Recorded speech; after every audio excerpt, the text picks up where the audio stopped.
आप हैं, ठीक है सर। तो 527 में बेचा, 100 का कमाया लाभ, है ना? नहीं, 100, सॉरी, हम गलत लिख दिए, हम माफी मांगते हैं। कैसे माफी मांगोगे सर? बताया रहे भैया कैसे मांगे।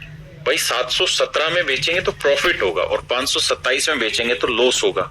और वो ये कह रहा है कि जो प्रॉफिट हो रहा है वो लॉस का 11 से 9% ज्यादा नहीं, लॉस 9 यूनिट है तो प्रॉफिट 11 यूनिट हो।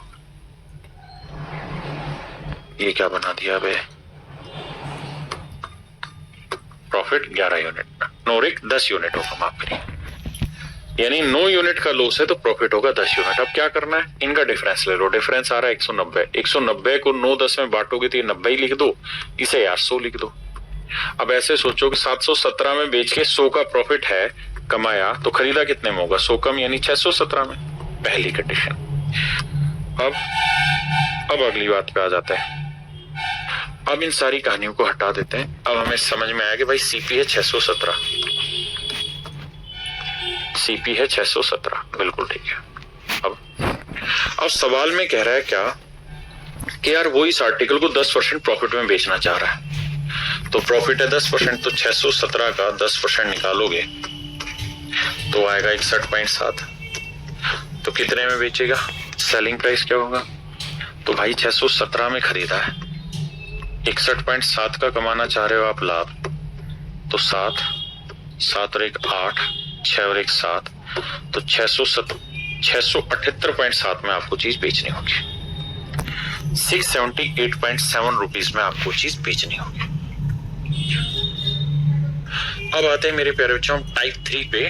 टाइप 3 क्या कह रही है? टाइप 3 आपको कंडीशन अप्लाई कराएगी,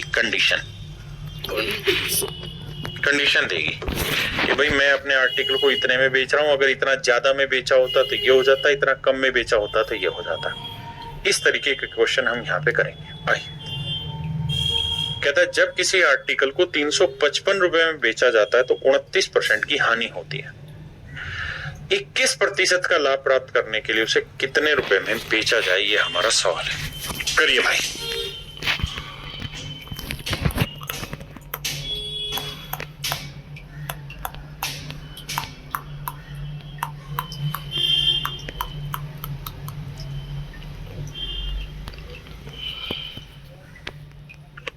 आइए देखिए मेरे दोस्त, सवाल में ये कह रहा है कि एक आर्टिकल को 29% के लॉस में बेचा जाता है। लॉस हो 29%, 29% लॉस में बेच रहा है तो 355 रुपए का बिक रहा है। अब अगर उसे 21% प्रॉफिट में बेचना हो तो कितने का बिकेगा? तो दोनों ही केसेस में जो फ्रैक्शन है, जैसे 29% है, इसकी 29/100 बनी और 21% की भी 21/100 बनी। और आप जानते हैं दोनों ही केसेस में जो प्रॉफिट या लॉस निकलेगा वो सीपी पे निकलेगा, तो दोनों के ही बटे 100 आ रहा है। तो बेटर तरीका ये है कि हम जो आरंभ में जो कॉस्ट प्राइस है वो 100 यूनिट मान लेते हैं। बिल्कुल मान लिया जी।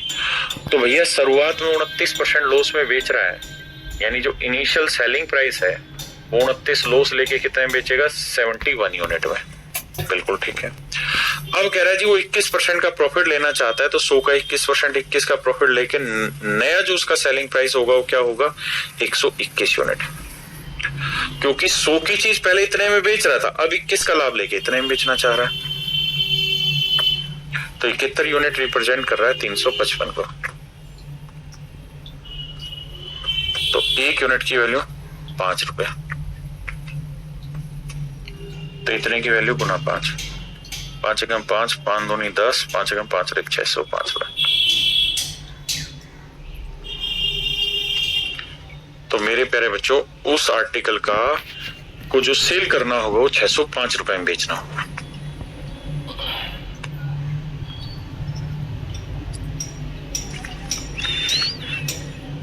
देखिए भाई, सवाल में कह रहा है कि एक आदमी अपने आर्टिकल को 20% प्रॉफिट पर बेचना चाहता है। ऐसी उसकी चाहत है कि वो 20% प्रॉफिट पे चीज बेचे, लेकिन वो इसे 20% लॉस पर बेच दे रहा, 480 रुपए में। कहता है चाहता तो है 20% प्रॉफिट लेना, लेकिन बेच दे रहा है 20% लॉस पे। तो भैया मैं मान ले रहा हूं इनिशियल सीपी 100 यूनिट मान ले रहा हूं, तो कह रहा है शुरुआत में तो 20% लॉस में बेच दे रहा है, मतलब अपनी चीज इनिशियली जो सेल कर रहा है वो 80 यूनिट में कर रहा है, लेकिन उसकी चाहत है कि रे को तमन्ना मिल जाए क्या कि भैया 20% प्रॉफिट पे बेचो। तो जो नया सेलिंग प्राइस वो चाह रहा है वो चाह रहा है 120 यूनिट, यानी उसकी चीज बिक रही है 80 में, बेचना चाह रहा है 120 में, तो 80 यूनिट रिप्रेजेंट कर रहा है 480 रुपए। तो 1 यूनिट 8 छिंग 48 6, तो 12 छिंग 72 720 रुपए, यानी उसकी चाहत तो है 720 रुपए में बेचना, बिकी है भाई की 480 में।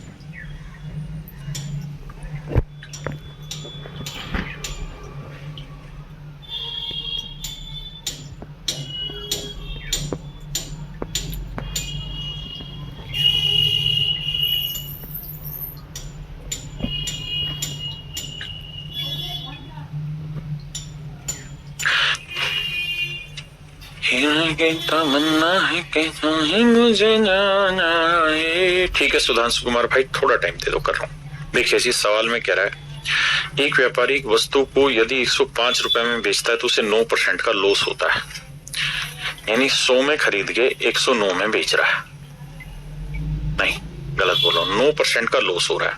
तो 100 का 9% 9, तो इसका मतलब जो उसका इनिशियल सेलिंग प्राइस है वो 91 यूनिट पर, लेकिन कहता है कि वो इस आर्टिकल को 30% प्रॉफिट पे बेचना चाह रहा है। तो 100 की चीज 130 में, तो नया सेलिंग प्राइस क्या होगा भैया 130। और देखिए बेच रहा है 91 में, बेचना चाहता है 130 में, तो या तो ये करो कि भैया 91 यूनिट रिप्रेजेंट कर रहा है 105 को, तो 1 यूनिट की वैल्यू कितनी 105/91। तो पूछा क्या है 130, तो 130 की वैल्यू बताओ। अब 13 ढाई 130, 13 7 91, 15 7 105, 15 ढाई 150, तो उत्तर आएगा 150 रुपए। या फिर अगर आप थोड़े समझदार हैं और स्मार्ट बच्चे हैं, स्मार्ट बॉय, तो आप क्या करा करो, यहीं पे रेशियो ले लिया करो कि भाई बेचना चाह रहा है 130 में, बिक रहा है 91 में, तो रेशियो आया 13 7 91, 13 ढाई 130, तो 7:10, तो 7 यूनिट रिप्रेजेंट कर रहा है 105, तो 1 यूनिट 15, तो 15 ढाई 150। थोड़ा स्मार्टली सवाल को टैकल किया करें, स्मार्ट बॉय।